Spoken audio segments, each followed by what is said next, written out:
What's up, guys? Break 19 here. It's Big Ken. So let's get into it. Every once in a while, I talk about something that I was thinking about this week. I was listening to a podcast I listened to, and a guy was talking about how he got into an argument with a young man about how to get things out of life. And the young man told him he could get this and this and this, and he would achieve these things because he has a degree. Degrees come a dime a dozen. You know, back in the day, degrees were very rare. And one of the stupid things the government did when they started helping people get degrees is they never stopped and asked themselves what would be the side effect of having a degree. If everybody had one, I should say. And one of the side effects is less demand.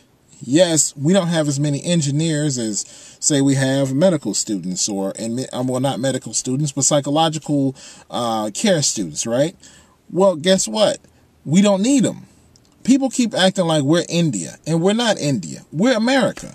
We have a rebuilding infrastructure. China and India, they have an actual building infrastructure. In other words, they're creating cities and many new things that have never been there before. So you got to figure out a way to house 100 million people. You know, how do you deal when you have to feed hundreds of, billion people? All right, well, let's go to America. We don't have a billion people. Our infrastructure needs to be repaired, but for the most part, our infrastructure is pretty good. And whether we like it or not, there's just not that much demand to build new things in the United States of America.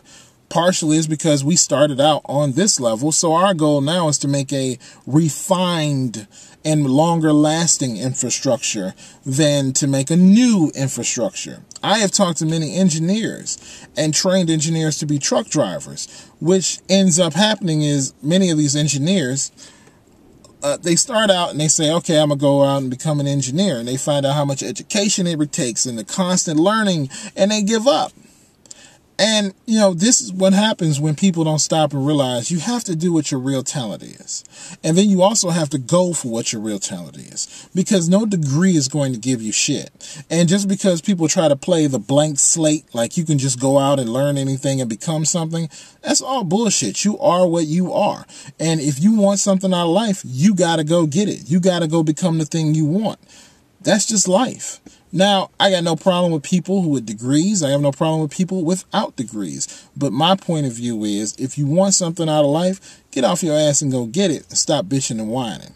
I get sick of listening to people when they end up getting that degree, or they think that, someone's going to give them something because they got that degree, that somehow they're owed something. You're not owed shit, except the swift kick in the ass. I don't care, and one guy recently I was talking to started to talk about, guys come out of prison and they get this and this and this. It doesn't matter if he comes out of prison and gets that. It's unimportant. You know why? Because I don't care what crime he committed, you have you're owed jack shit. He is owed jack shit. There is no fairness in this world. If you go out and get your shit, then you got it. But if you sitting on your ass waiting for it to come through the door because you went and got a degree, Mr. Entitled, you won't get it. So that's what I was thinking about this week. What do you guys think? Do you think a degree means you go get a job automatically? Do you think a degree makes you successful automatically? Let me know, guys. This is Break 19 for this week. See you guys next time.